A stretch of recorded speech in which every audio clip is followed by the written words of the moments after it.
Good evening, everyone. Welcome to New Art Exchange Online. Thank you for joining us today. My name is Marcel. I'm the public programs producer here at NAE, and I wanted to start welcoming you all to tonight's event, which is a book launch and a talk. We're going to talk about the book Feminisms Interrupted, Disrupting Power by Lola Olufemi, and hear from the author herself. Joining Lola, we also have two guest speakers, Chantal Fagan-Clark and Christine Caterere, who I will introduce shortly. Just to give a few housekeeping notes, if there's such thing online, and the timings for this event. After this introduction, Lola will give a talk for about 35 to 40 minutes. Then Chantal and Christine have some questions prepared to Lola. And then we will move on to questions from the audience. And we're hoping to close the event by 8.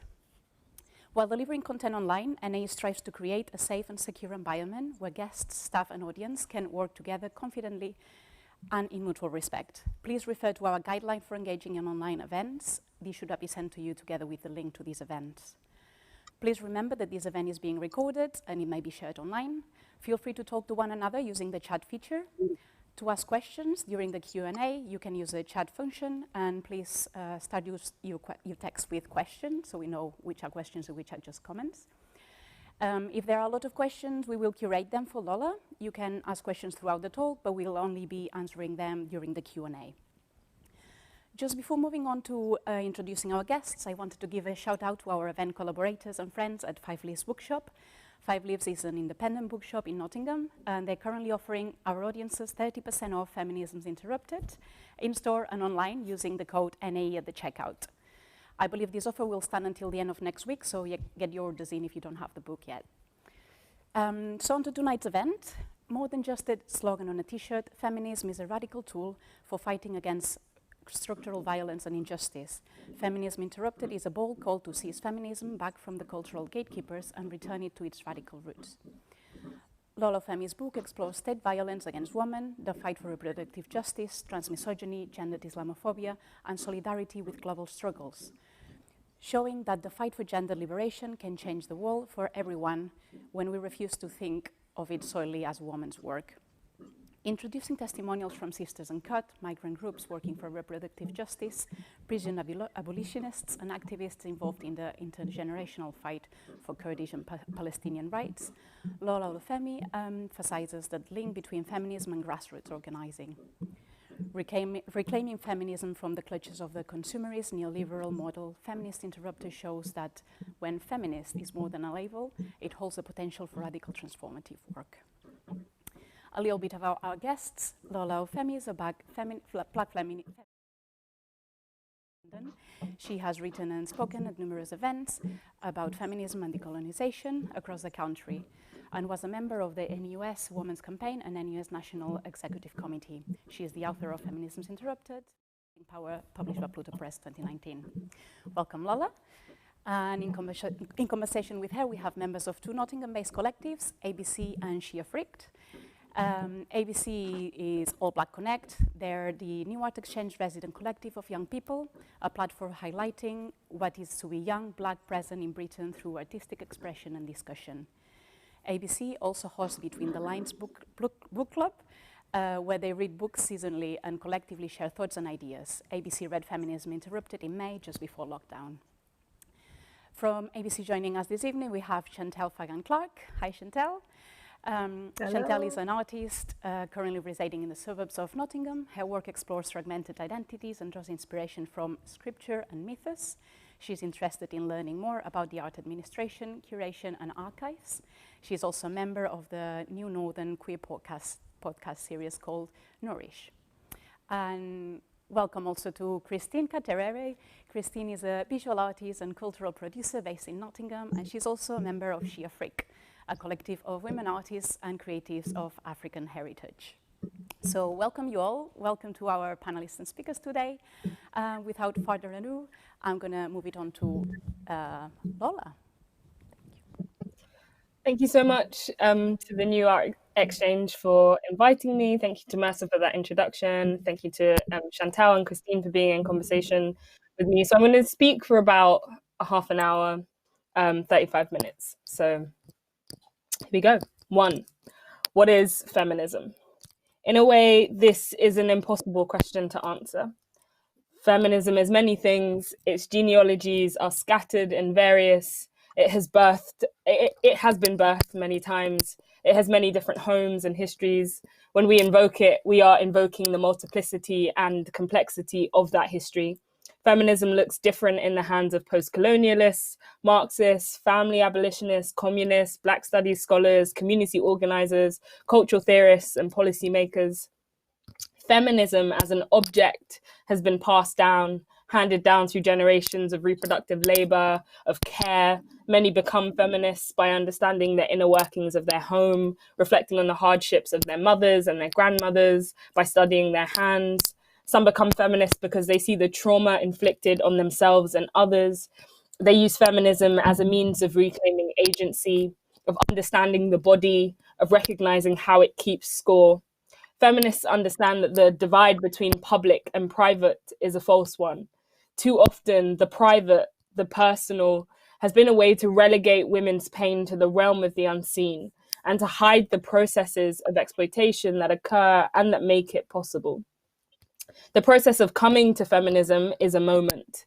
It has been described as a snap, a realization, a reckoning. In the book, I say, quote, "Reveling in the discovery of the word feminism and its history as a political practice in my early teenage years at school, I found a personal freedom. I read ferociously Black feminism, liberal feminism, Marxist feminism, anarcho-feminism, ecofeminism. Feminism opened up my world. I saw in it conflicting theorists and activists, all giving their ideas about the way the world should be. Perhaps most memorably, it released me from the desire to comply with the world as is. This meant many things for me as an individual. Feminism allowed me to be wayward, the wrong kind of woman, deviant. It took me longer to realize that true liberation meant extending this newfound freedom beyond myself. Just because I felt freer in some respects did not mean I was free," end quote. Feminism is a lens, an analytic, a meta theory, a way of explaining how the world came to be, how it is organized to the benefit of some and the detriment of others, and how structures of power create and solidify punitive and unrelenting misery in our everyday lives. The way I understand feminism is as a political methodology and framework that we can use to make demands for our freedom and for the freedom of others. Whilst many might find this definition kind of vague, I want to leave space for feminism to be many things. Using the language of methodology necessarily calls us to recognize that feminism is less about what you are and more about what you do. It is a living practice, a way to outline all of the processes that must come under our analysis. As Angela Davis tells us, quote, "Feminism has helped us not only to recognize a range of connections among discourses and institutions and identities and ideologies that we often tend to consider separately, but it has also helped us to develop epistemological and organizing strategies that take us beyond the categories of woman and gender, and feminist methodologies impel us to explore connections that are not always apparent. And they drive us to inhabit contradictions and discover what is productive in these contradictions. Feminism insists on methods of thought and action that urge us to think things together that appear to be separate and to disaggregate things that appear to naturally belong together. Feminism has been understood as a standpoint, a precursor to a movement against sexual, economic, political, and social domination and subordination. My understanding of feminism is not tied to the body or merely to women and their exploitation. Though women have no doubt propelled feminism and feminist thinking, I do not see it as belonging to them. I reject the idea that feminism comes in waves or in bursts. I reject the idea that it is possible to tell a linear story of feminist progress with major and minor characters, or that feminist gains are solely attributable to specific individuals. In her work, Wayward Lives, Beautiful Experiments, Saidiya Hartman theorizes the idea of the chorus. She says, quote, "The chorus is a vehicle for another kind of story, not of great man or tragic hero, but one where all modalities play a part, where the headless group incites change, where mutual aid provides the resource for collective action. The chorus propels transformation. It is an incubator of possibility, an assembly sustaining dreams of the otherwise," end quote. Critical feminism is a kind of chorus, I think, leaderless, stateless, and incremental. It is sustained by the lifeblood of collective action. No law or decree or big name theorists save us. Historically and in the contemporary moment, we save each other and our communities. When I invoke feminism in this talk and generally in the book, I do so referring specifically to the Black feminist tradition. My plea for a more radical feminist practice is rooted in a Black feminist methodology.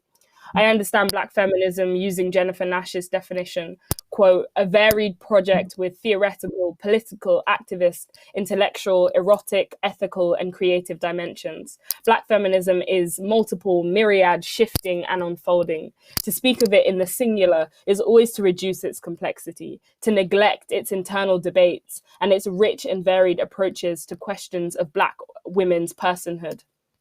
A Black feminist approach is to be one that centers analysis of racialized sexisms and homophobia, and that foregrounds Black women as intellectual producers, as creative agents, as political subjects, and as freedom dreamers, even as the content and contours of those dreams may vary, end quote.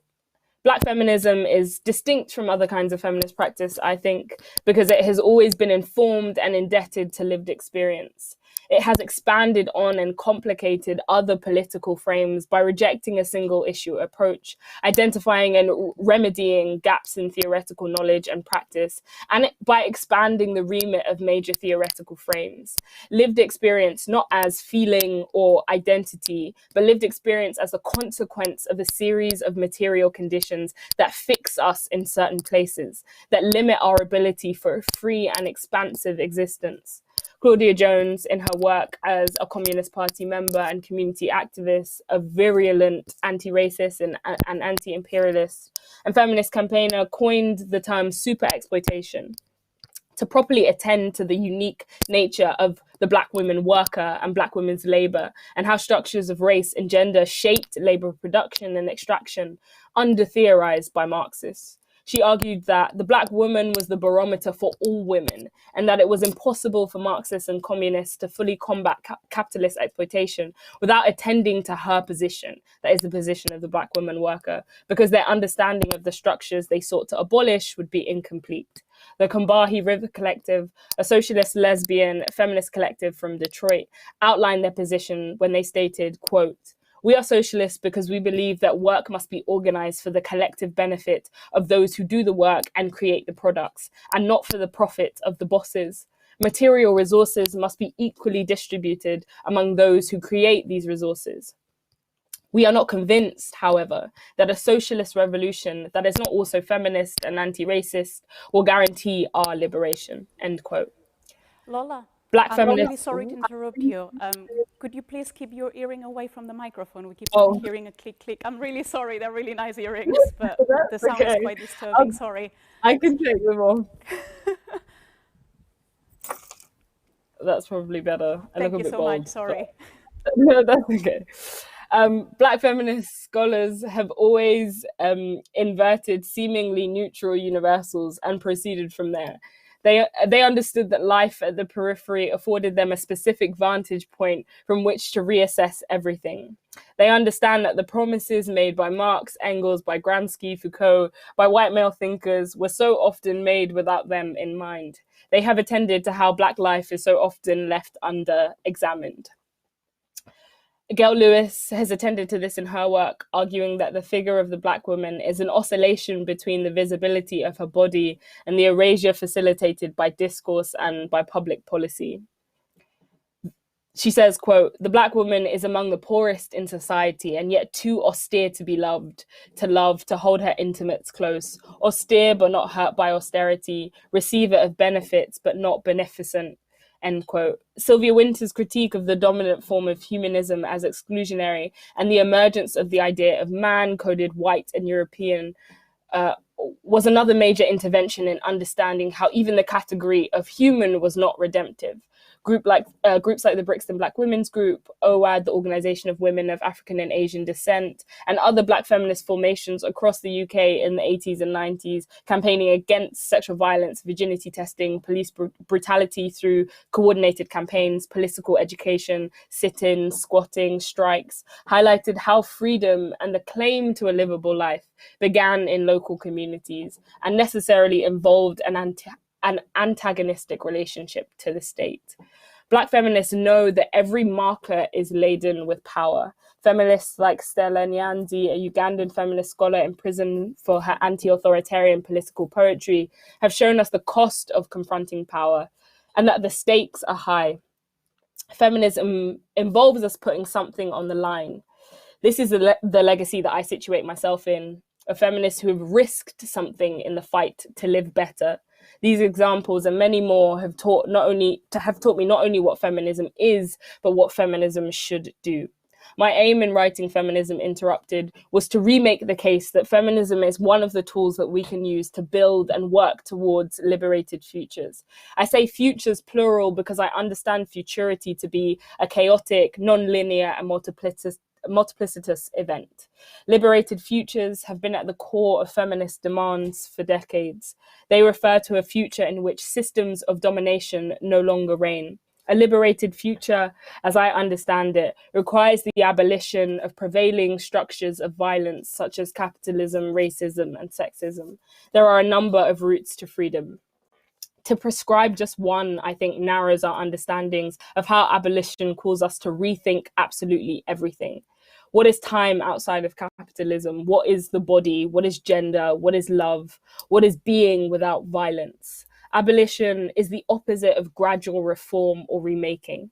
It understands the current systems that we live under and the mechanisms that keep them in place to be irredeemable and not ones that can simply be made less dangerous.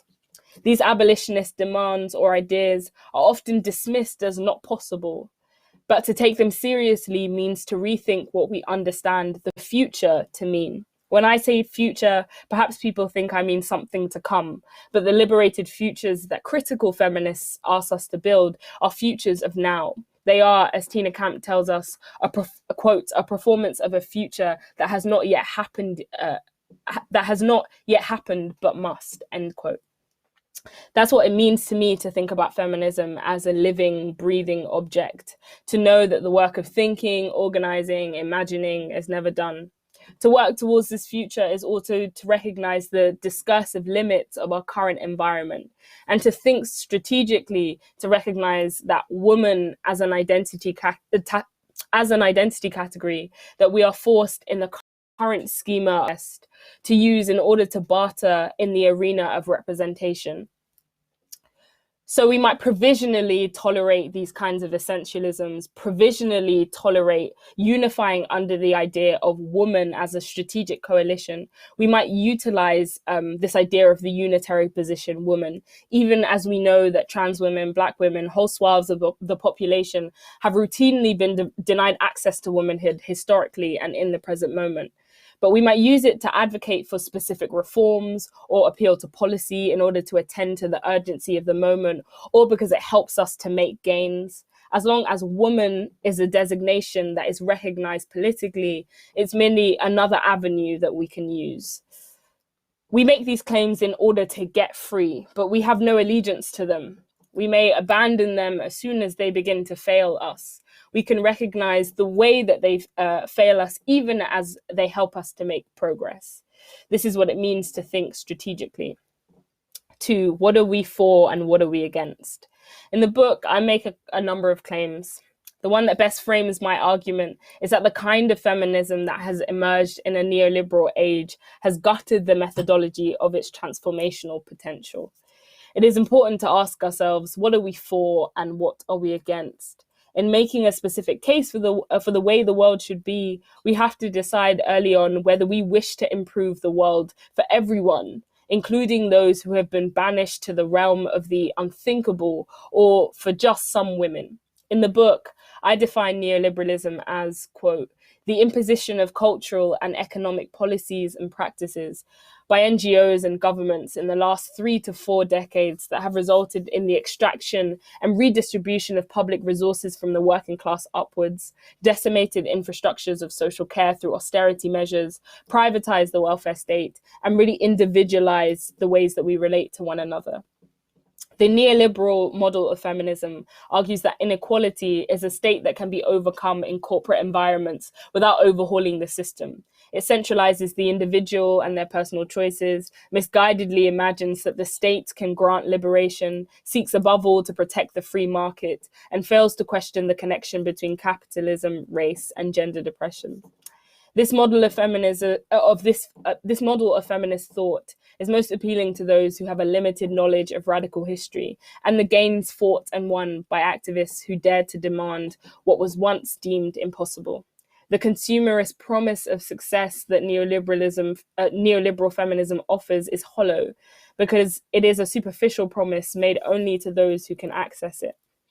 While white feminist neoliberal politics focuses on the self as a vehicle for self-improvement and personal gain at the expense of others, we are instructed by corporate talking heads to lean into a capitalist society where power equals financial gain. This model works best for wealthy white women who are able to replace men in a capital structure. Liberal feminism's obsession with getting women to the top masks a desire to ensure that the current system and its violent consequences remain intact. It invisibilizes the women of color, low-paid workers, and migrant women who must suffer so that others may succeed.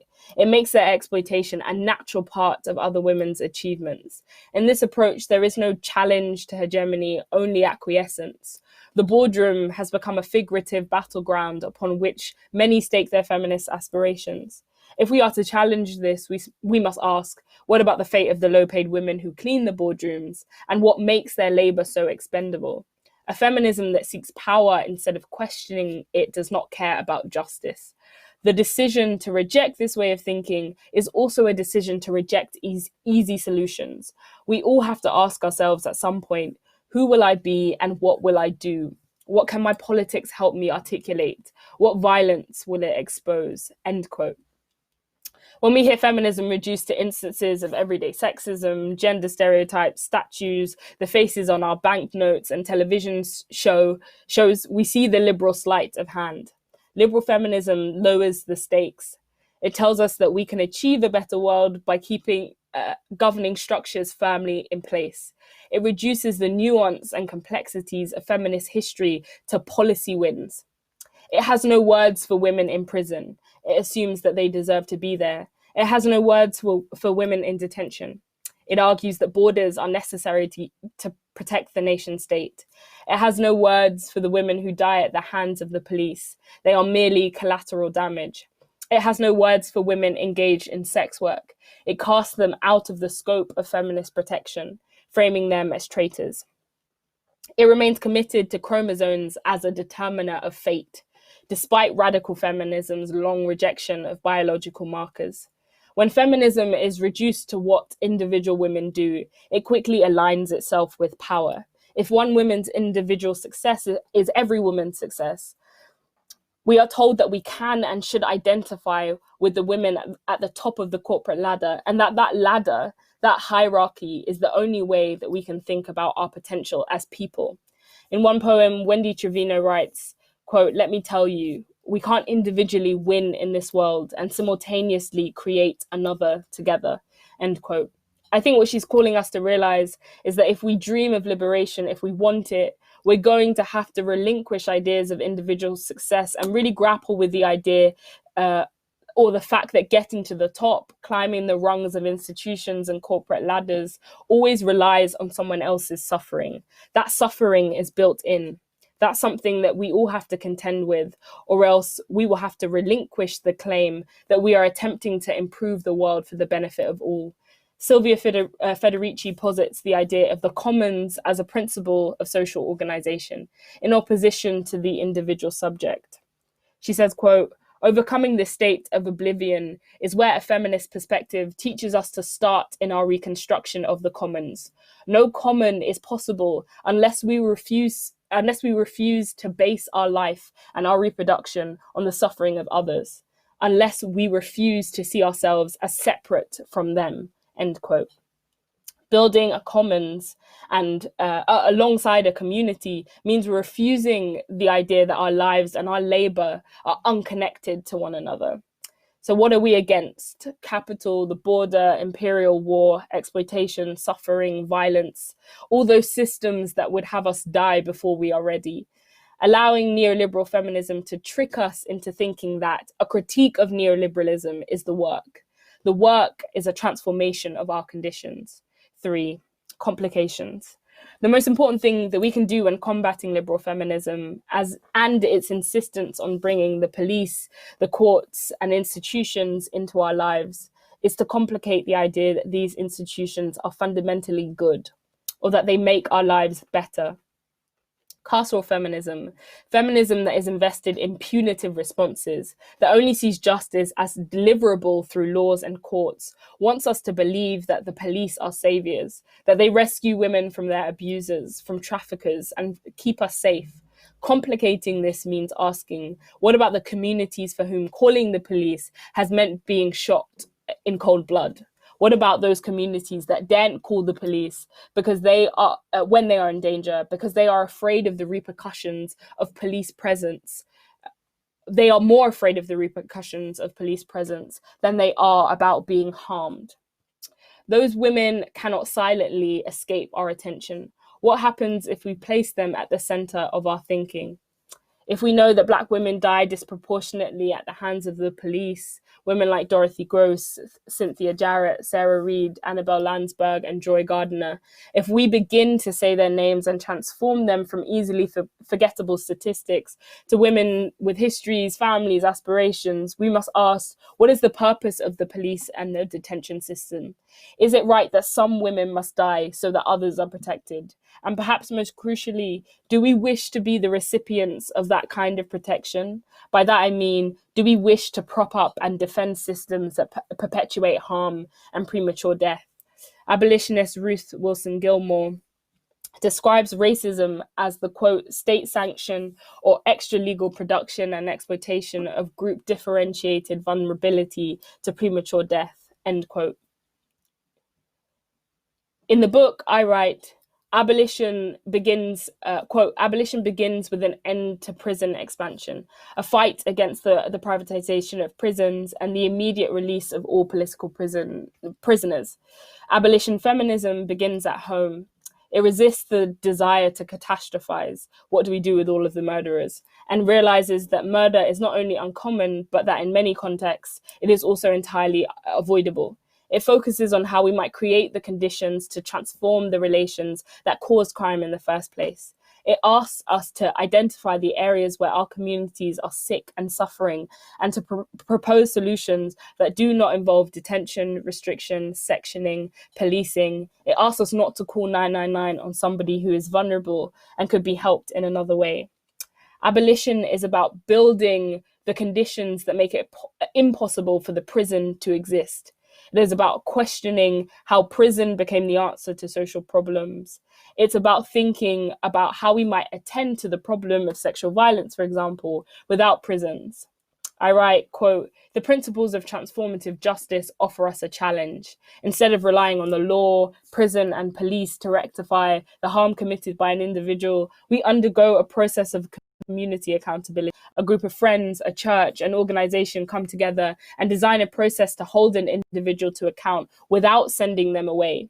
This process might look like community service, reflective practice, reaffirming commitment to values and practices, mediation, finding methods to cope with rage and shame, therapy, mental health support, trauma-centered programs designed to identify the root causes of behavior.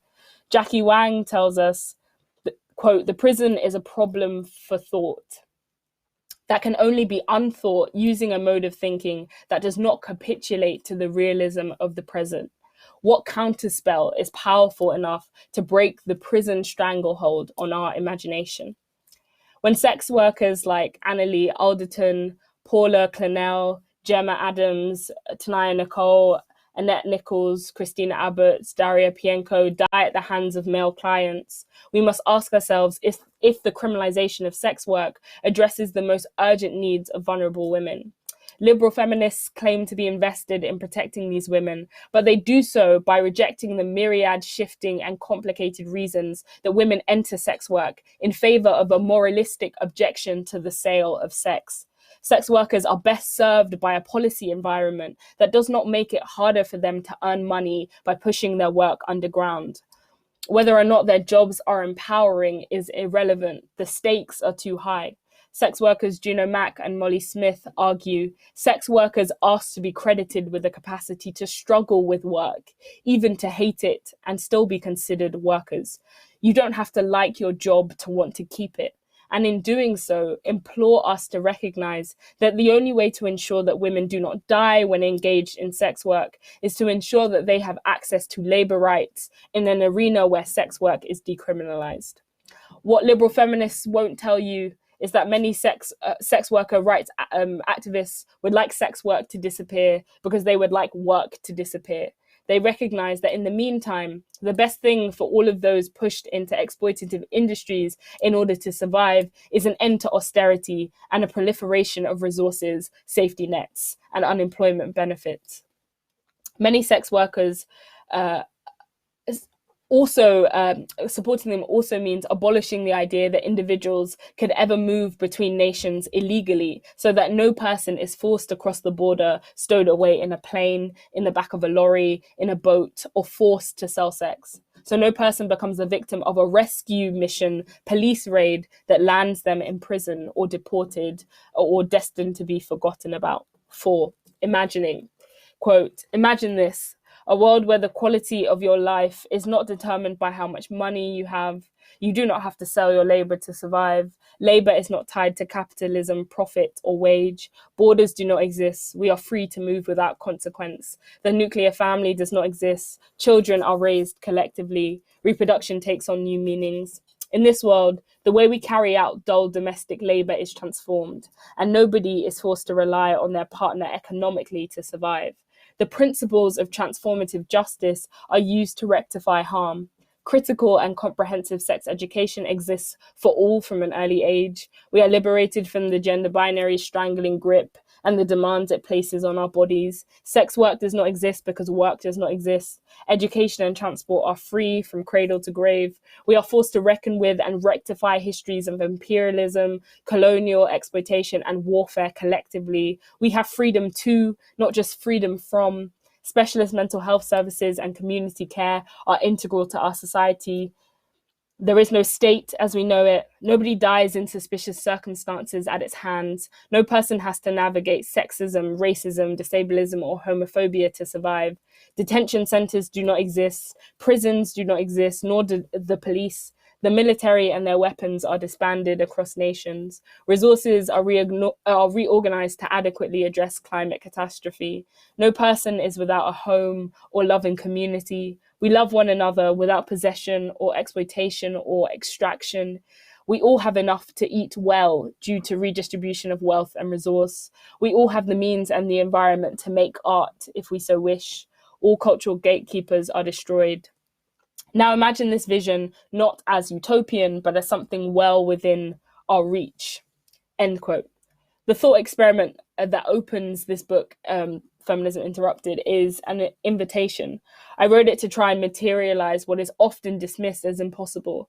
I think hanging on to what is impossible is important, if only because it helps us refuse the desire to narrow the scope of our political projects. The imagination is often thought of, I think, as unserious, but I think it's what provides the impetus for action. It's what underpins critical knowledge production. In my research, I've theorized and kind of written about the imagination. I believe it provides the effective impetus that brings that which does not exist into being. This bringing into being takes many forms, from schema for transformation that emerge from futuristic manifesto, epistemologies born from grassroots organizing, public interventions which include the use of feminist artistic objects, and finally, photography that might emerge from feminist movements. The cultural products of feminist groups are imbued with an imaginative potential.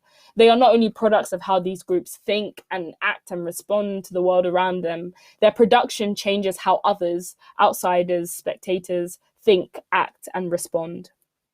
The feminist imagination is explosive and exists in various connected and disconnected sites at once, helping in the expression of political consciousness as well as in the raising of it.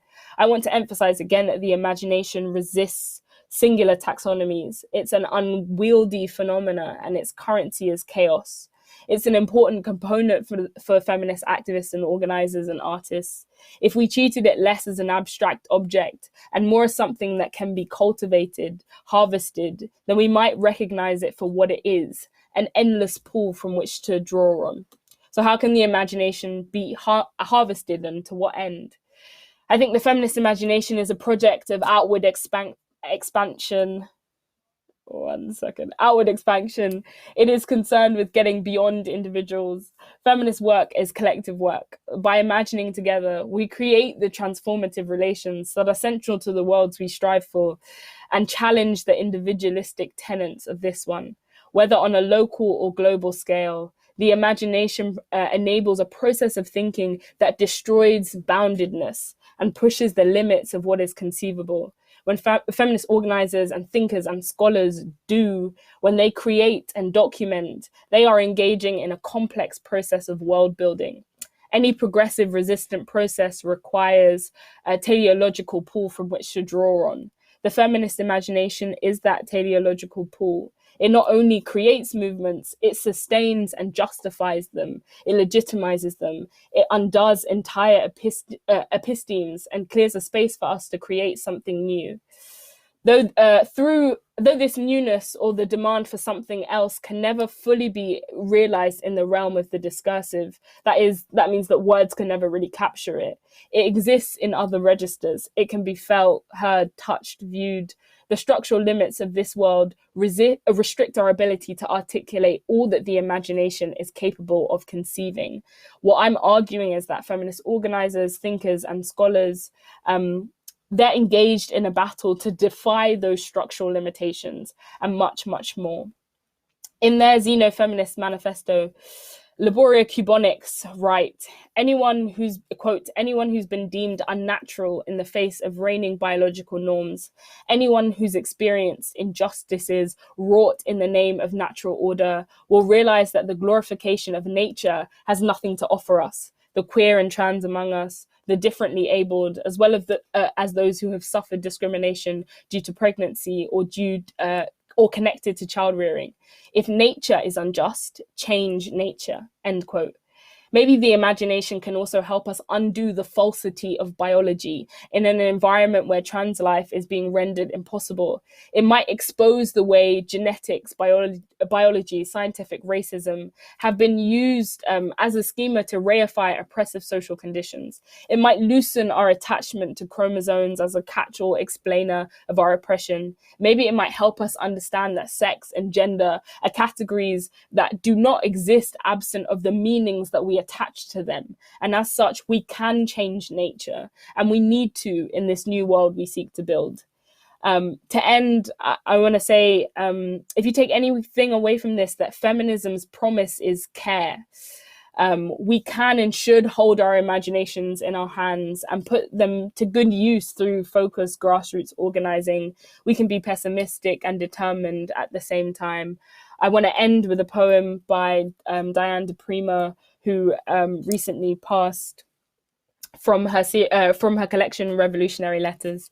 And it goes like this, quote, "The value of an individual life, a credo they taught us to instill fear and inaction. You only live once, a fog in our eyes. We are not endless at sea, not separate. We die 1,000,000 times a day. We are born 1,000,000 times. Each breath, life and death. Get up, put your shoes on, get started. Someone will finish." Thank you for bearing with me with my clickety-clackety earrings as well.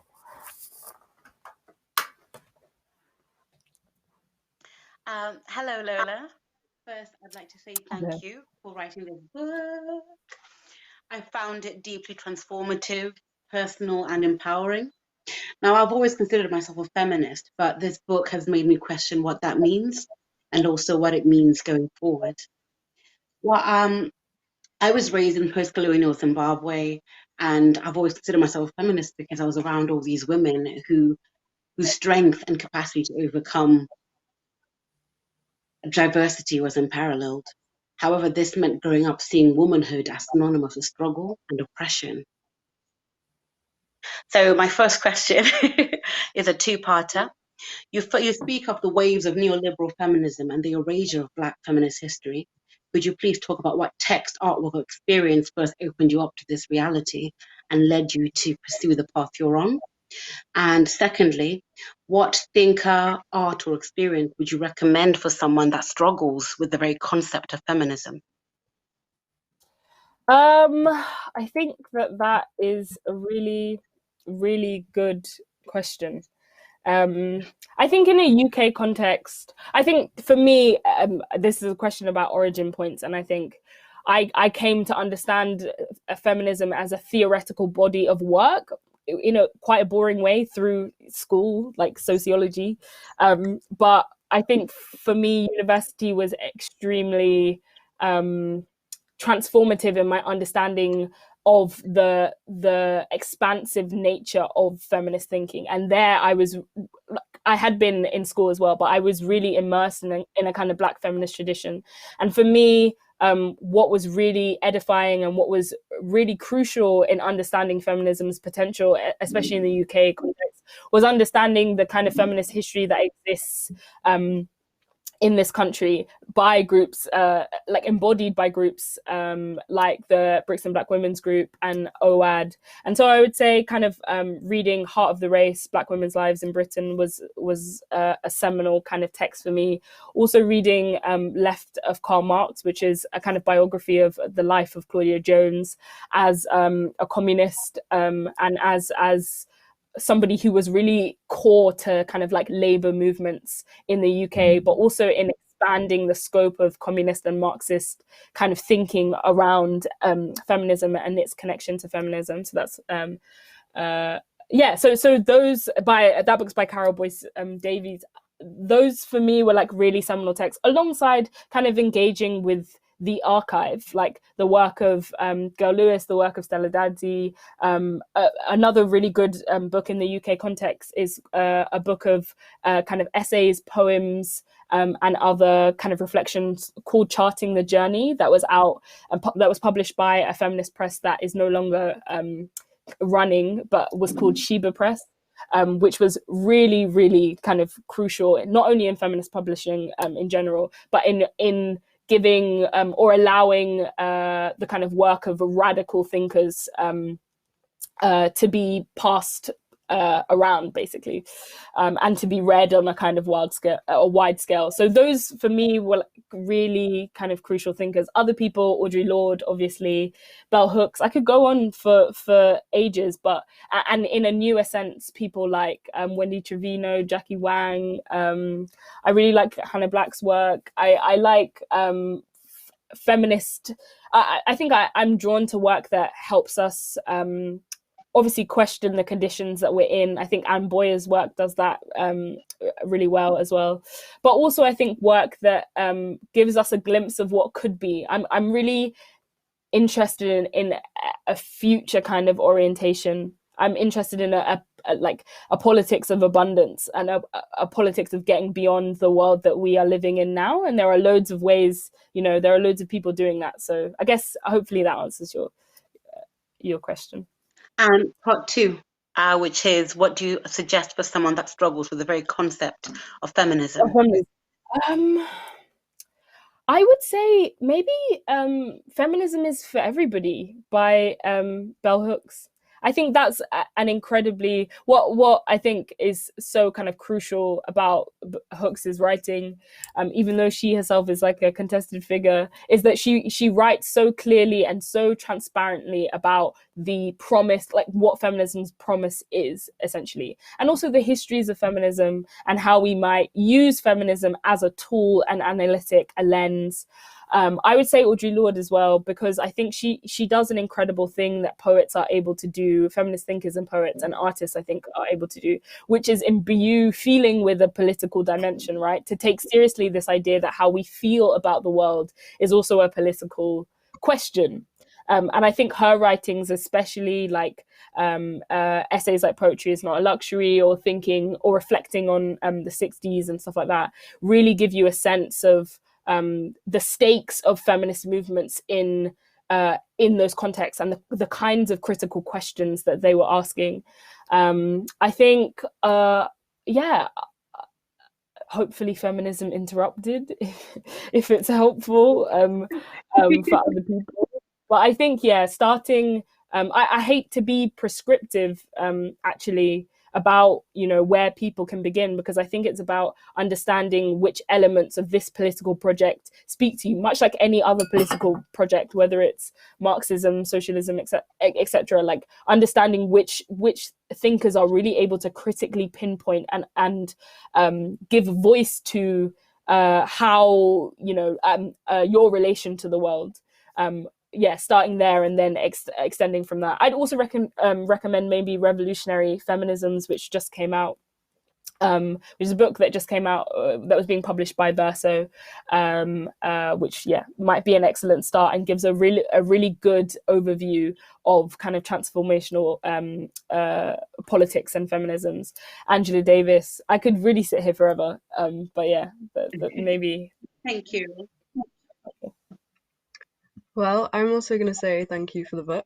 I felt like it kind of helped me to ground more of the more abstract notions of Black feminism that I'd like heard online or like encountered in discussion into something a bit more concrete. And like, I remember reading about how this is like kind of a good book for someone who's maybe getting more into like critical theory. And I really kind of felt that there. My first question is, what are practical ways to implement critical theory, such as outlined in the book, into our everyday lives? I think this is also, sorry, just putting in my, I think this is also a really great question. And I think maybe understanding, kind of in the introduction of the book, I talk about feminism as a living, breathing object, and theory not as, only dense academic text. Theory is something that can be held and shared and experienced in a number of ways. And I think maybe starting there is really important in terms of practical thinking. I think one charge and one thing that feminism does is to encourage us to think differently about ourselves in relation to others. But it also, I think, encourages us to think about what is necessary to sacrifice. What are we going to have to give up for this world that we seek to build? And how do we change and transform our own understandings of success, of community, of relation, of love, of solidarity in our everyday lives and contexts in service of this political project, right? So that means rethinking our relationship to capital, to money, to labor. It means rethinking what our idea of a good life is, right? And how we are, what our place is in the machinery of exploitation, really, what our place is in an interconnected system of exploitation, right? I think it also calls us to maybe another practical thing is to think seriously about the suffering and the misery that is inflicted on people in the name of capital, in the name of globalization, in the name of, imperial war, and refusing to remain silent on those points, right? Not in a kind of, silence is complicity way, but more in a way that is attuned to bringing other people into this political project and bringing other people into a kind of political consciousness that means that it becomes that suffering is impossible for them to ignore, essentially. I think I talk quite earnestly about feminism only because I feel like it really did give me a way to understand unrelenting misery, right? And the pain that is inflicted on other people. But it also gave me transformative solutions, not even solutions, but transformative kind of methods of attending to that pain, marking it, of doing the work of making sure it does not continue, etc. And so yeah. In terms of kind of practical things, understanding that you always have something to offer to the movements of your day, right? To not wait for permission in order to, get involved in grassroots organizing, or to start a mutual aid network, or to get to know the people on your street or in your life, or to build, networks that might help keep other people alive. I think that's what we have to remember in these moments, is that we have each other, and that bond is a serious one, and that we have to take our responsibility for one another seriously if we are to really believe in this project as a whole.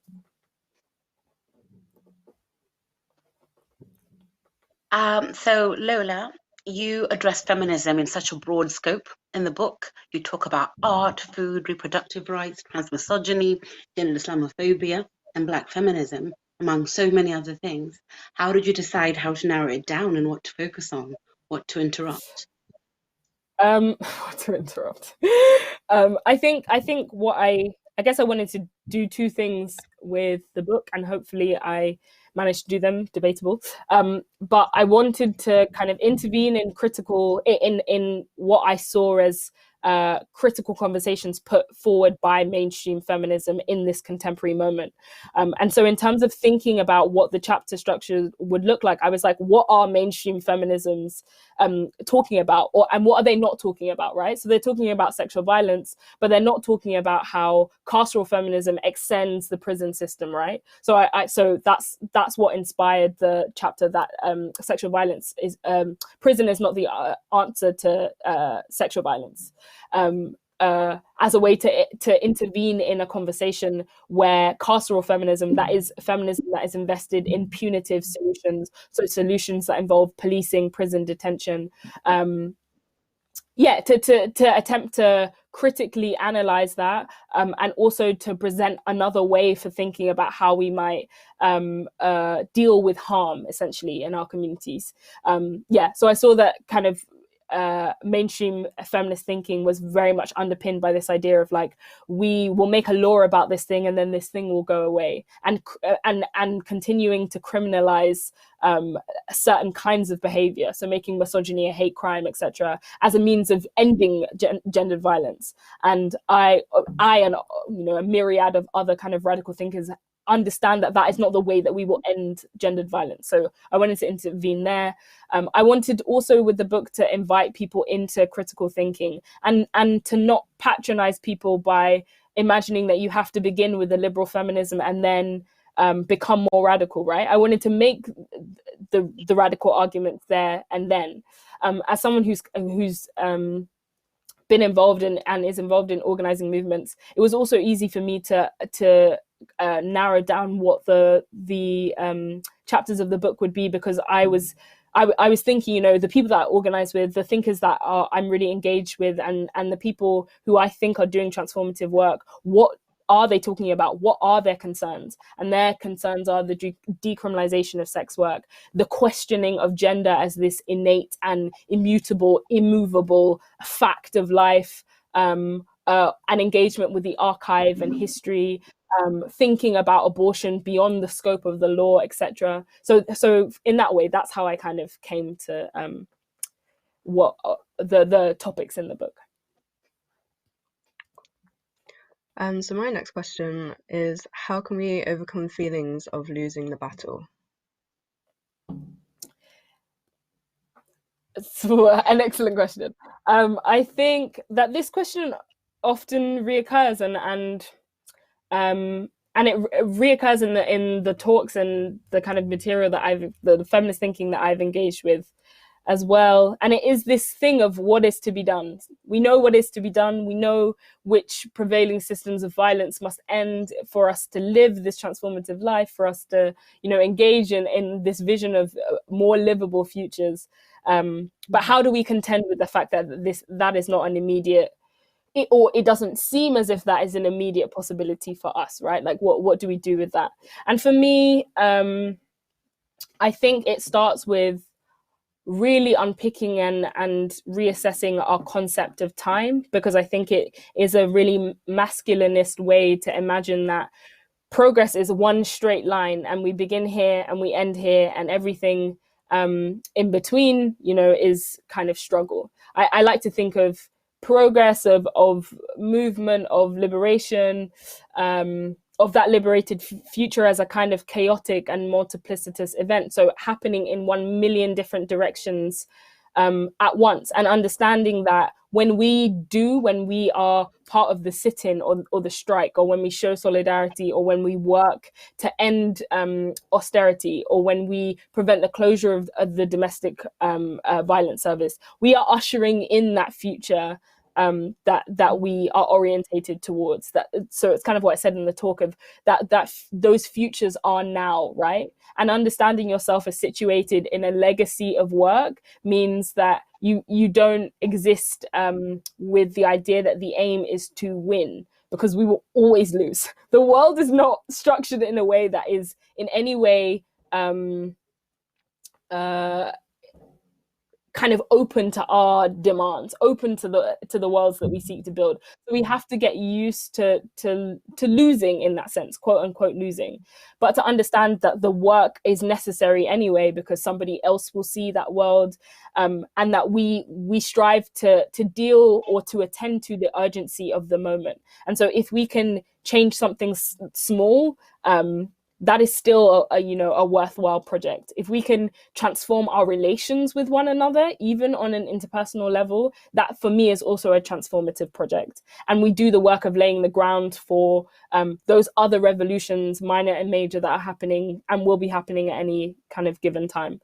I think the whole thing of movements being cyclical and the demands that we're making reoccurring, for some people that's incredibly depressing. And for me, it's not as depressing, because I kind of think of feminist thinking as an echo, right? That you are extending a project that did not exist with you, and your task then is to persist. Essentially, your task is to extend it even further so somebody else picks it up after you. So the neoliberal feminism movement is incredibly limiting, as you discuss in your book, when you mention the police and abolition, for instance. So these are flawed systems that don't serve us as they should. But what about the education system? I believe this is the route that awakened you to radical politics. But from your book, I also gather that it's the academy's rigid infrastructure, limitations in terms of accessibility, and reinforcement of gender roles that also help facilitate the waves of liberal feminism.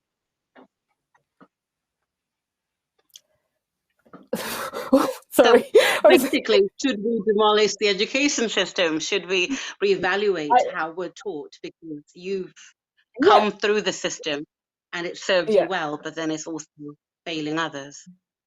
Yeah. I think that in these worlds that we seek to build, ideas of everything, is transformed, and especially education. I think the way that, like, for example, the university does not exist, right? The university as a marketable, neoliberal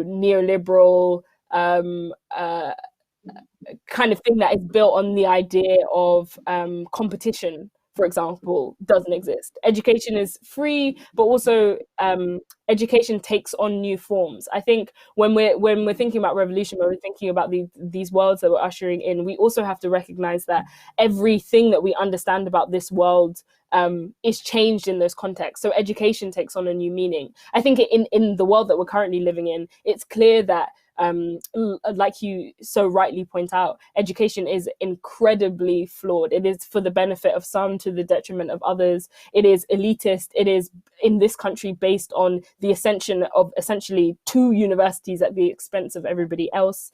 And you're absolutely right in that. I think the only meaningful thing to do, if it has served you, if you have benefited from it in the way that I have, is to call for its abolition, because you understand how deeply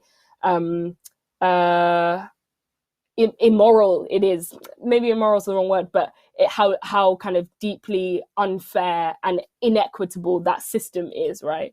And for me, like, again, a kind of echo of that transformative potential is looking at the Black supplementary school movement in the UK, right? These were parents who understood that their children weren't getting the kinds of education, the kind of critical knowledge that would arm and empower them to navigate and, move through this world. And so they took education into their own hands, and the supplementary school movement continues, like this idea of teaching radical Black histories outside of mainstream curricula. I think anybody who's been through the university system in the UK understands how soul crushing it is, how it is designed really to strip you of radical thinking, of critical thought, of any verve that you might have for different and better conditions. And I think whilst we're in these institutions, and whilst we continue to benefit from them, it's important that we do our best to steal from them, to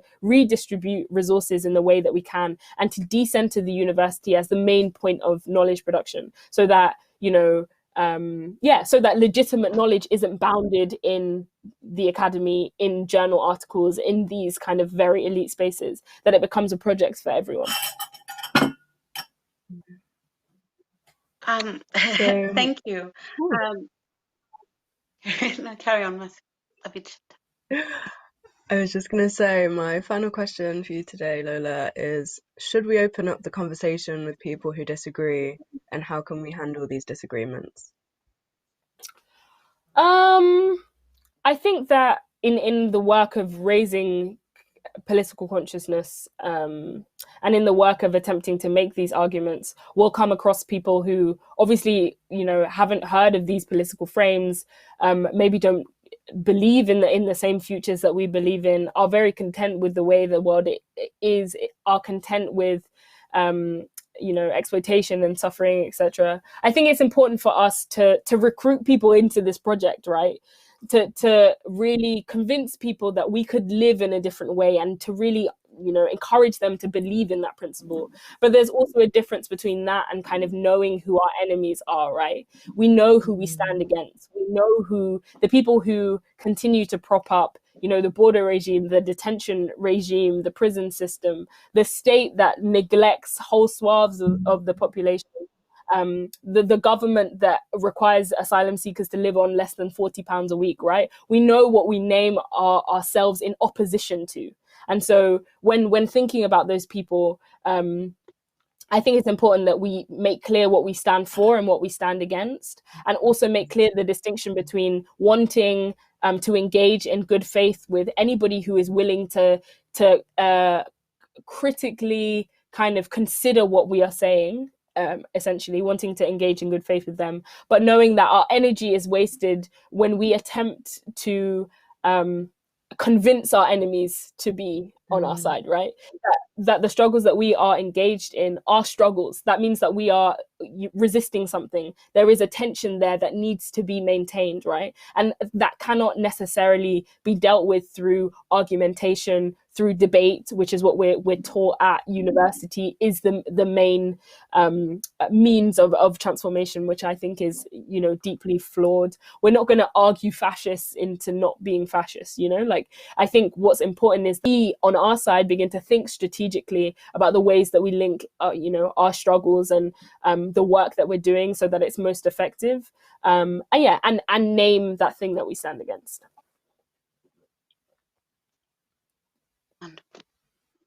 So one of my favorite parts of your book is the thought exercise at the beginning, the one that you read earlier, where we imagine the world anew and full of possibility. Now, I adore this vision, and I'm not a believer of rehabilitating the movement from within, but radical feminism is something very new to me. In conversation with Gail Lewis, you talk about the transformative moments to be found in grassroots organising. And in a situation like the one we're currently facing globally, sit-ins and march-ins are impossible, and marches are impossible, and the oppressive air and desperation is actually very real. So do you have any advice for people such as myself just arriving at radical politics? How can we begin making solidarity a doing word in this current climate? I think that that's a really big question that would take 3 hours really to answer, so I'm going to butcher it, but I will try. I think to return to kind of what I said of feminism's promise is care, right? And I think what women's work has always been is about the creation of life. What life making abilities do we have? How do we sustain networks? How do we create the worker? How do we sustain the family, etc.? Those are the kinds of questions that have been centered, like questions of reproductive labor, etc., that have been centered around kind of women's work. And so, in terms of thinking about what to do in this moment, I think taking care seriously is important, right? So we're in a, like you say, we're in an environment where movement is restricted, but we are not so restricted that we cannot help those around us, right? That we cannot create the kind of networks that would sustain life when we know that the state is very determined in some sense, or at the very least does not care who lives and dies. We can see that by the state's policy. We can see that by the government's response to this pandemic. So what we can do is to take seriously other people as our responsibility. And that means, can we help one another without the bureaucracy of the council? Can we provide and drop off medication, food for people who are sheltering or people who are vulnerable? Can we check in on people to make sure that they are okay? Can we build networks of solidarity, which mean that people might call us instead of calling the police if they are in trouble, or if they are, or if they have been harmed, etc. I think that those are all serious projects that require, being scaled up, but are in and of themselves incredibly transformative and quote unquote feminist work.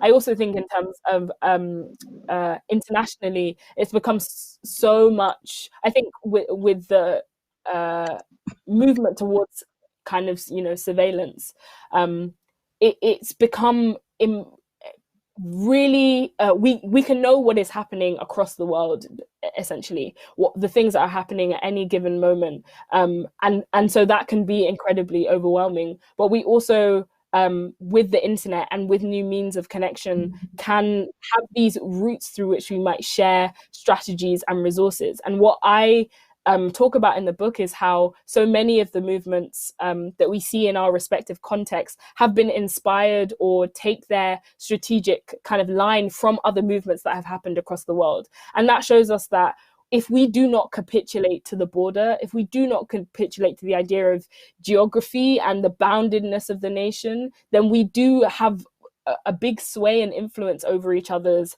actions and behaviors, right? And so, in the wake of seeing across the world a summer of chaos, can we give money? Can we give resource? Can we transfer attention? Can we link our movements with movements that are happening transnationally? Can we, in our own respective countries, place pressure strategically on points in the government, in the state, that we know will have a material impact on other people's lives? Can we show solidarity in whatever way possible, essentially? So I think instead of kind of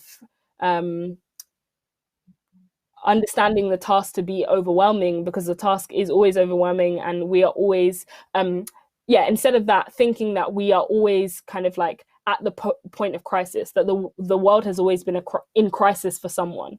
If we adopt that position, then we're not so paralyzed, or we're not so shocked by what we see now and what is to come, which will, in many ways probably be worse, and in many ways maybe be better, Let's hope. Thank you, Lola. No worries. Yeah, thank you. Thank you very much, Lola, and thank you, Chantal and Christine, for your questions. They were really good, and I wish we had more time to discuss them, but we have to open it up to our audience now. So please start submitting your questions on the chat. We've got one already gone through, so I'm going to ask that one.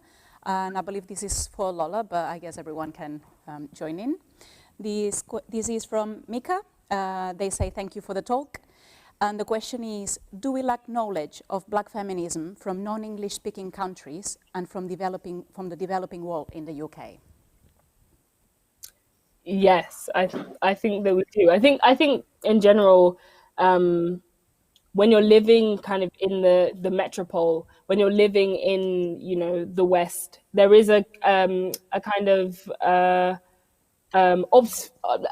obscuring of other kind of radical feminist movements that are happening, you know, across the globe. And what I think the idea of waves and bursts and feminism coming in, being organized in that way institutionally, I think that robs us of, I think what it does is place or give feminism a continental origin point. And that's not true. Feminism belongs to no one. Feminism did not start anywhere. And so I think that when we begin with that in mind, then we see the ways that radical movements have been obscured, you know, on the continent. For example, the most recent kind of example that's happening kind of in Nigeria, it was a feminist coalition that was at the forefront of the movement against kind of SARS, in terms of providing mutual aid, in terms of getting people to safety, in terms of collecting donations worldwide that was then funneled back into anti-police movements. That is feminist work, right? But that within the canon of understanding what feminist work is, often will be erased often won't be attributed as such.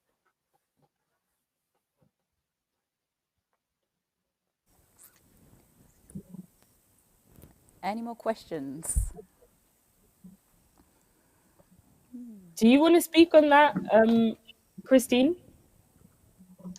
I did, but I guess I was going to say that growing up in Zimbabwe, and like I was saying, you know, knowing very strong women, but also knowing women that would be doing things at a grassroots level. So there isn't any title attributed to their actions or their causes or the things that they're doing.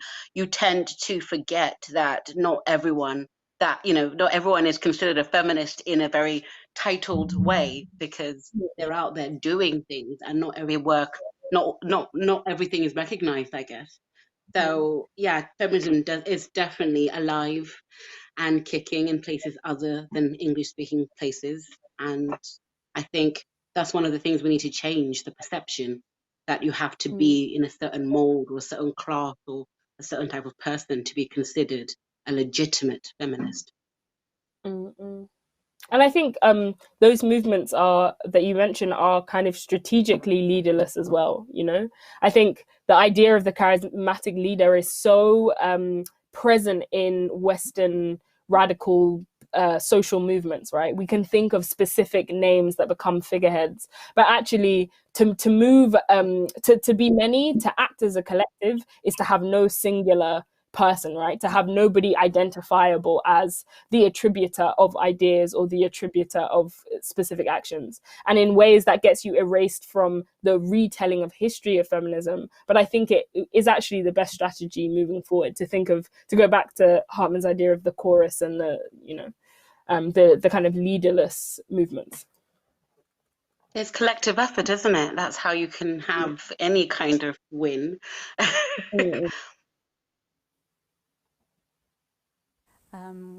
We have another question through from Savis. They say, thanks Lola for a refreshing and future-oriented talk. In the age of COVID and a lockdown taking its toll on many aspects of our lives, solidarity, what would politics of feminist care look like and do? Don't know if I phrased that. What does a politics of feminist care look like and do? I think, like I've said before, maybe a politics of feminist care aims above all to sustain life and I guess, like I said in the talk, to stand against all of those systems that would have us die before we are ready, right? And to take seriously that we're living in a situation and an environment where the Prime Minister went on television and told us that some of us are going to die without taking any of the steps that might have prevented that death. And so we name that government complicity, right? We name and make clear that it was a choice to behave in this way, so that the situation that we find ourselves in is not inevitable. It is one that has been manufactured by the callous state, right?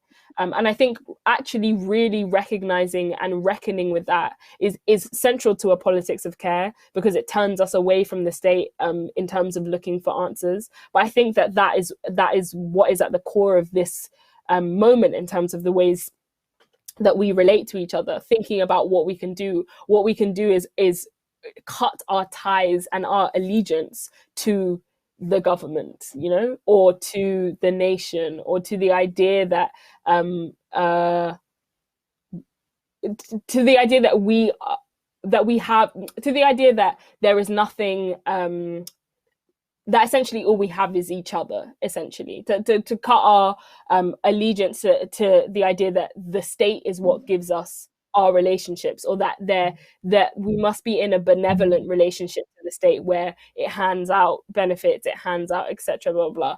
I think orientating ourselves towards a more kind of radical care and approach for each other sees that we might be able to bypass the state in a number of ways, but also that if we are to engage in it, we engage in order to steal and redistribute. We engage in order to lessen suffering, and like that's our only political prerogative, essentially. I completely agree, and something that really jumped on me from your book is in the chapter of reproductive labor and reproductive rights, how lawmaking is doesn't necessarily mean that it's going to make things change for real. So it was quite interesting for me to hear that and to realize that, we need to do more than just trying to change laws. There's much more work to do there. We've got a question from Ian Sergeant. The government is seemingly cracking down on radical thought, like critical race theory. Do you think feminism should be taught in schools, particularly for young men, to tackle misogyny? Yeah, I think that we've seen the ways in government guidance that kind of radical, any institution that has a critique of capitalism, for example, is now their place in schools is being questioned, their place in schools is being banned. We're seeing a kind of cultural war around the boogeyman that emerges, that is critical race theory, etc.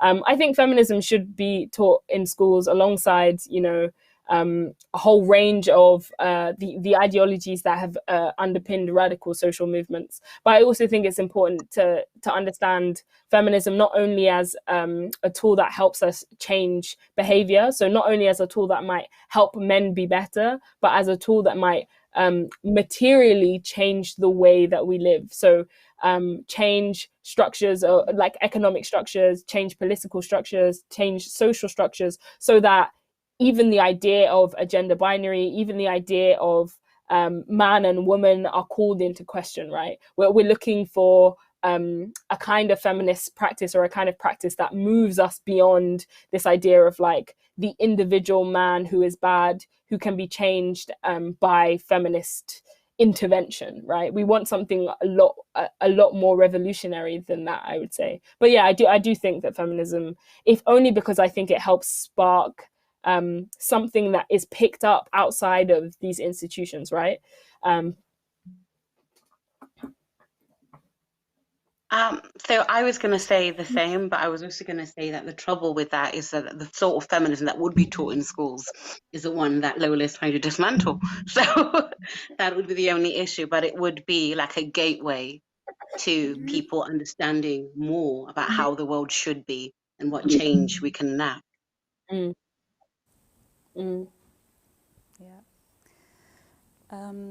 We've got another question here from Linda. Thanks so much for such a great talk, Lola, Christine, and Chantel. Could you say a little bit more about the power and significance of photography, art, poetry, and the cultural and feminist imagination? I think that is a great question. I'm really looking forward to Chantal and Christine's responses, so I won't talk that much. But I will say, in the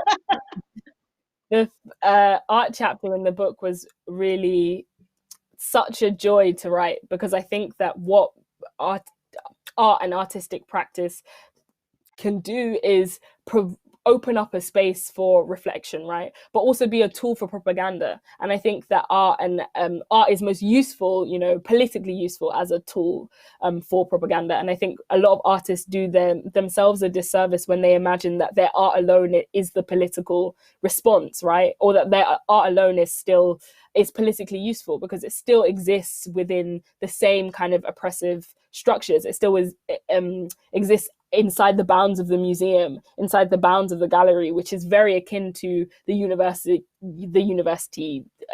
other kinds of institutions, and is bound in kind of histories of colonial extraction, etc., etc.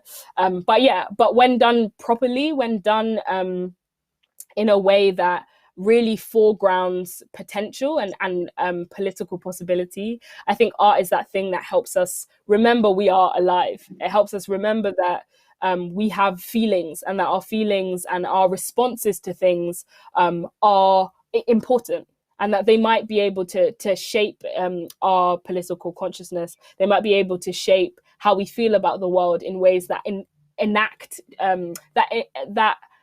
enable us to act differently, at the very least. Right, for answering. Do you want to go So first, I Christine? have a lot. I think I will. So I have a lot to say, but I'm not sure how linear this is all going to sound. So please bear with me. I will say that I think art is important, not just because of expression and creativity and such, but just as a tool for understanding our own capacity and also mental health. I think one of the earliest art exhibitions I ever went to, I think I was about the one that I remember the most vividly, I was about 16. It was at Tate Modern in London when I was in college. And it was about this woman, and it was basically expressing someone having a mental breakdown. It was insane. And I don't mean that in a bad way. I mean insane in a good way. Like, it was just absolutely, it was so impressive. And it felt like it was seeing everything that you feel when you're feeling out of control and you're feeling just, it was just the most expressive thing I'd ever seen. And as a young person, I was just so caught up in this vision. I thought I must do something creative to express what's inside me as well. And I think, like Lola was saying about how politics or gender politics is about how we feel and how we interact with the world, because we are choosing to become feminists to make things better, because how we want to care for others and make the world better. We want to imagine a better world where we're dismantling the things that don't serve us. So I think art is important because it helps us dream and capture that feeling and put it out there for others to also enjoy, and also to understand perhaps things that mere words can't express. I remember when I was at our New Arts Exchange, I think it was 2018 or 2019, I forget the year now, when the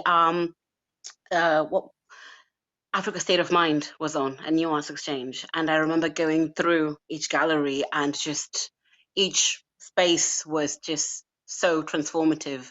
In one, you would cry because you'd be seeing all the the violence, etc. And another one, you'd be feeling lots of nostalgia. And I feel like having that whole experience was transformative for me. And it's made me feel more able to express myself and my politics and my feelings in a in a non-rambly way, hopefully.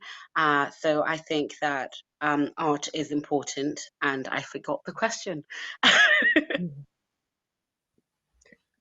The question was, I guess could you say a little bit more about the power and significance of photography, art, poetry, and the cultural and feminist imagination? So I think you've quite, defined that already. Yeah, very important. I guess what I would say is like, I think an art practice is also a way to like live in an embodied way. I think it allows for you to explore all the kind of nuances of personhood and self, and like, I guess like the spirit as well. And you can kind of realize these different notions in forms that don't have to make sense. It can be as strange or absurd as possible, but also be very banal and like mundane. And it doesn't, that's almost celebrated in that space. Nothing is like too little or not enough. And I that's all I kind of want to say on that. we've got another question through from Maud saying, thank you, Lola, for your inspiring work and words. How to address care ethics while escaping essentialist and exclusionary tropes associated with the cis female body, and especially that of the body of the cis biological mother? Is it time for a new word to replace care? I think that that's a really interesting question. And I think family abolitionists and the history of kind of Black feminist family abolition in particular is really good on this question in terms of what does care look like outside of our understandings of our essentialist understandings of the nuclear family, right? How do those who have never had relations that conform to heteronormative understandings of the family or heteronormative ideas of family or family life, how do they provide a blueprint, or how do they provide a means for us to understand what care and reproduction means in this new kind of future? I think it's less about a new word and more because every word that we speak is gendered. It's laden with meaning in a bunch of different ways. There's no way that we can escape those histories. Even the English language, in itself is burdened with so many kind of things, so many histories, etc. So I think it's less a task of attempting to escape and more thinking about the frame through which we understand care, right? So family abolitionists are very good on this point, on the idea that the bounded nuclear family shuts us off from the potential of connection, from the potential of a kind of collective care that might improve our conditions at the very least. And I think it's important to start there with what care could mean. What would it mean essentially to extend our ideas of biology or kin, right? So that everyone becomes our kin, so that every person is treated as we are supposed to treat our family members. We know in many ways the family is a very complex and for many traumatic kind of social institution, and that it has been made possible by women's labor, by subordination, and by domination in those contexts. And so what family abolitionists want to do is not disappear care, but to break open the cages that we trap it in, essentially, so that it might kind of like run free. And I think that to me necessitates a dismantling of gender. It necessitates a dismantling of the idea of the mother, of the woman. What does it mean then to mother absent of womanhood? What does it mean? And I think Sophie Lewis is great on this point. Like, what does it mean to mother and to have that not be connected to the idea of physically carrying a child in your body? How do we mother one another? How do we mother our friends? How do we mother those that exist in our social circles? So kind of, I agree that cutting off mothering from its kind of roots is incredibly important for that, not only for the project of family abolition, but for generally our understandings and our relations with one another.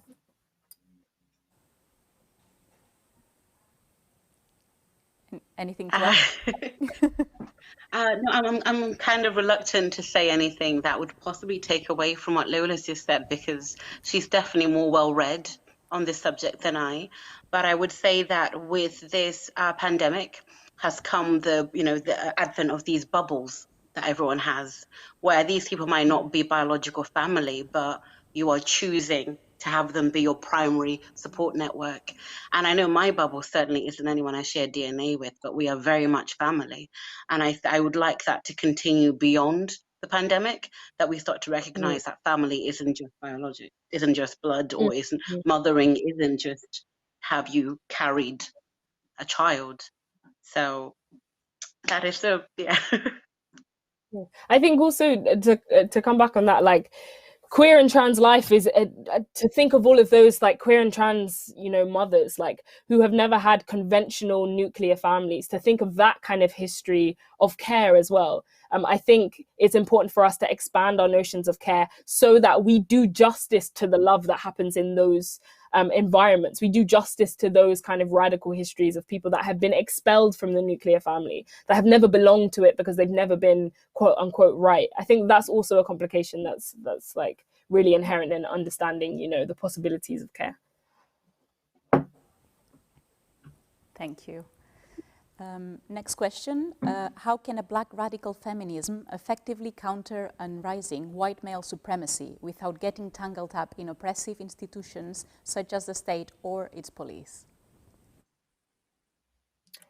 Again, a very huge question. But I think one best answered by understanding what's happening in terms of grassroots movements, right? If we think of Black feminism as a methodology and not as an identitarian stance or position, or if we think of it as a methodology that might be enacted, you know, by multiple people, then we see the history of kind of grassroots movements, and the contemporary moment, we see organizations like CAPE, who are working against prison abolition in the UK, organizations like Sisters Uncut, organizations like Preventing Prevent, the SOAS detainee support. There are a kind of myriad projects that are doing the on the ground work. Decriminalized Futures, which is a series run by Swarm, which is the sex worker advocacy resistance movement. These are, for me, the real examples of the possibilities of mutual aid on a grand and scaled up level, the possibilities of making radical demands and not having them kind of navigated through institutions or through the state or through MPs or through different more kind of official routes. I think, yeah, the examples are all around us. I think it's more about whether you're in tune with what's the demands being made on that level, and whether you understand what is risked in that in the making of those demands, essentially. I think what Black feminism gives us is a myriad of strategies, right? And the most important tool that I kind of take from it is to not pin our hopes on one way, right? To understand that whilst we're alive, it'll take so many of us pushing from different pressure points, right, to bring the thing down. And the task is to not get too caught up in a kind of purity of political strategy, and instead understand that proliferation is what we want. We want people working from within reason, working from different kind of access points to strategically help one another, essentially. So I hope this is adding, not taking away. I would add that I think that the idea that being a feminist or a radical feminist is immediately at odds with the law is possibly slightly false. I'm not saying we should work within the confines of the law, but you can do so much without breaking the law. So I don't know if that was what the question was leading to say. Is it possible to be a feminist, do solid, work and be solidarity, practice solidarity, but also then not come up against a barrier that would then, put you in some kind of trouble or risk of incarceration. So I think there is definitely a lot that we can do, like Lola was saying, about practicing helping our neighbors and practicing being as good as we can with the situation as it is at present.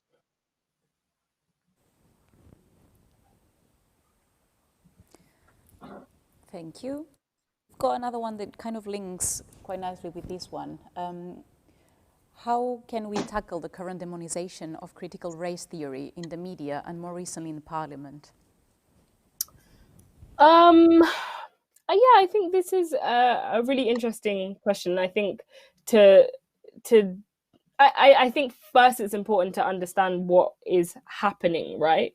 That this kind of attack on critical race theory is part of a wider, constructed, discursive war that is supposed to make clear that universities are becoming spaces where free speech is, not possible anymore, right?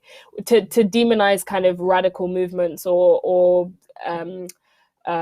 frames of thought like critical race theory is to essentially to construct a straw man that then helps the state legitimize its power over citizens, right? In the name of acting against this straw man. And we see that in the language of Black Lives Matter being deemed, a radical, a terrorist organization, etc. These discourses are all attempts to frame these movements as illegitimate, to frame these movements as threatening. And of course, these movements are threatening, and they're entirely constructed to be that way. But I think in terms of thinking about how best to wage a kind of war in that cultural arena, I think it's best to understand and to attempt through political education to get people to understand what critical race theory actually is and what it does and how it helps us to understand the world that we're living in. Because what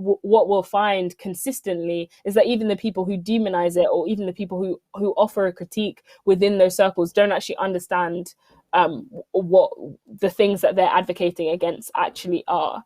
And there is a good place to start. But also I think it's about understanding where our priorities lie, because within the kind of constructed arena of the arguments about free speech or critical race theory, etc., we're going to be kind of shouting at no one and consistently bouncing off the walls with people who deliberately misunderstand us and deliberately take our energy away from the more kind of pressing issues, right?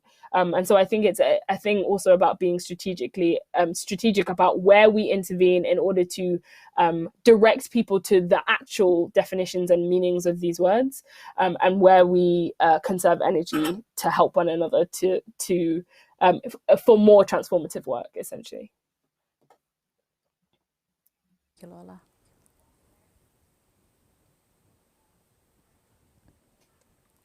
Anything to add, Christine or Chantal? I know it's a heavy one.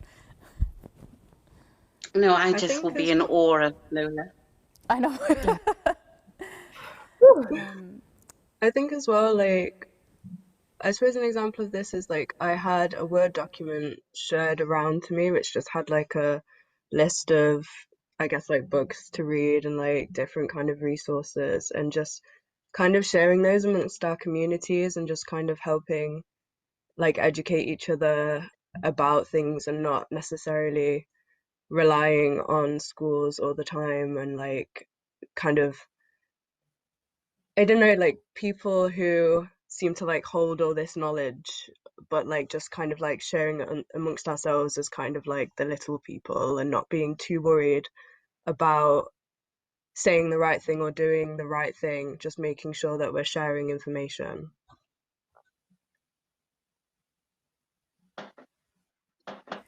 We've got a very positive question coming up, which is quite nice, from Alice. Alice says, thanks to everyone for such a great discussion.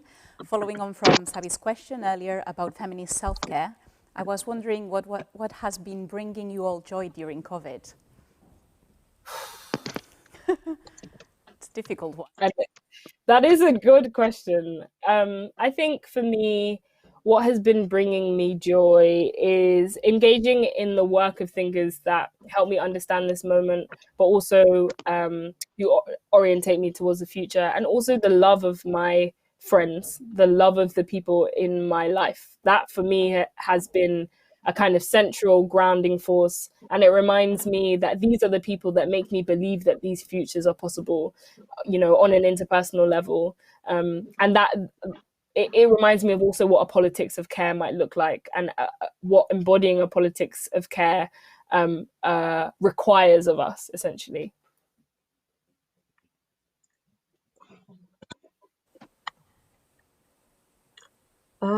What's been bringing me joy during COVID is, I guess, like I've done a lot of online workshops, and I actually the other day joined an Afrofuturist writers workshop, which was really interesting. But it's that kind of funny thing where people sign up for a Zoom thing and then like only one person turns up and you're that one person, and it's kind of like but it's just like really nice to know that there is all these like online workshops for like POCs and like Black people, just like celebrating like our culture and like our legacy, and having that at your fingertips. Because if anything, it's kind of like I feel like I've had more access to myself during COVID in a way than I would like outside of it.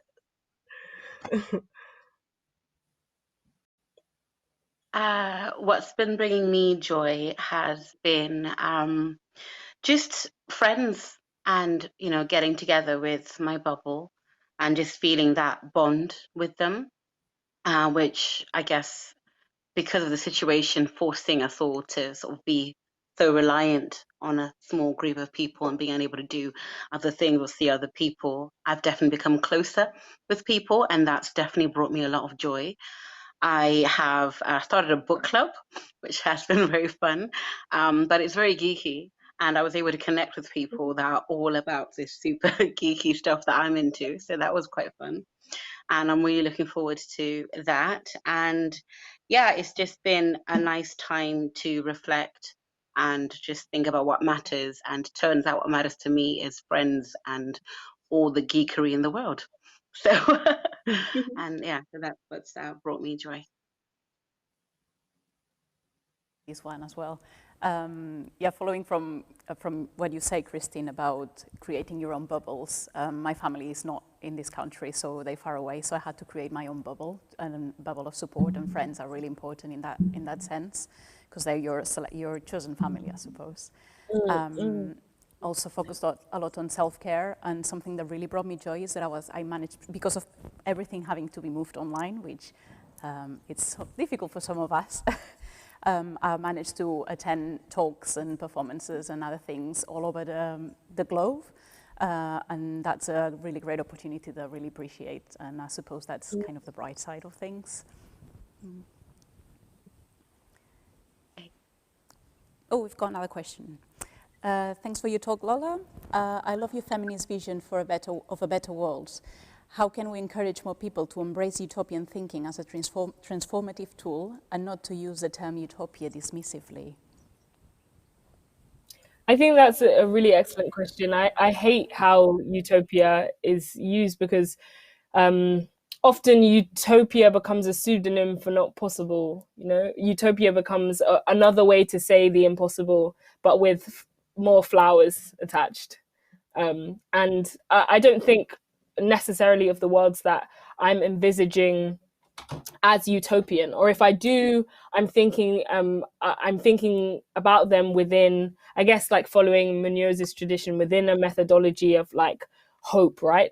That is like that is invested in a kind of concrete utopia. Munoz talks about a concrete utopia being a utopia of now, essentially, or a utopia that is based in concrete and material demands and a form of collectivity. So not one that we gesture or kind of aim at, one that is like entirely possible, you know, not one that is abstract, one that is real. And for me, if I am to use the word utopia, that's what that's the kind of utopia I'm interested in.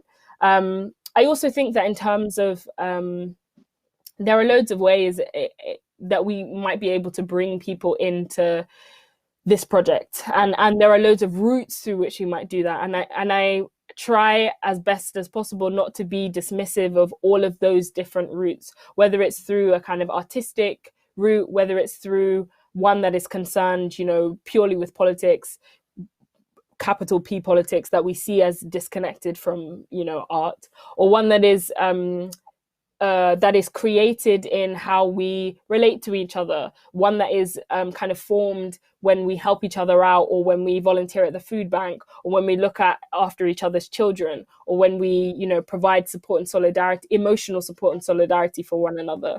That for me those are all arenas for that kind of invitation into this critical thinking. There are all ways that we can make arguments through those different routes. And so that's what I'm interested in. I'm interested in, you know, a politics of abundance, but also a politics that doesn't look like one thing all the time, everywhere, a politics that is expansive enough to mold and shift and change, and to be malleable to the context and conditions that we find ourselves in.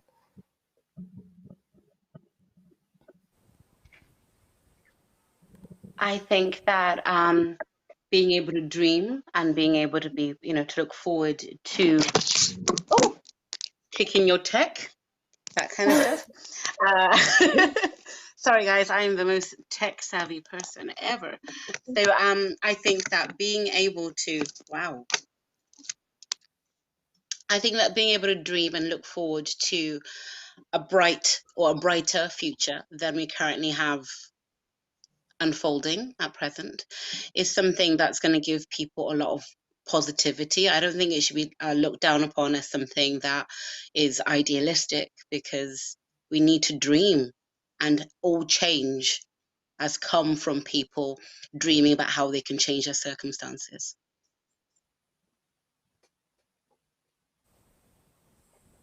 Thank you, Christine.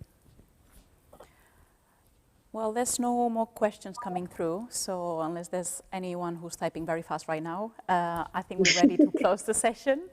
Thank you very much, Lola, and thank you very much, Chantal and Christine, for being here today with us and sharing those wonderful questions and thoughts and ideas. This has been really positive, and yeah. Thank you so much again to the New Art Exchange for having me, and thank you to Chantal and Christine. Thank you so much. This has been so wonderful. Thank you, everyone. There's comments from people saying thank you, so thanks a lot. Thank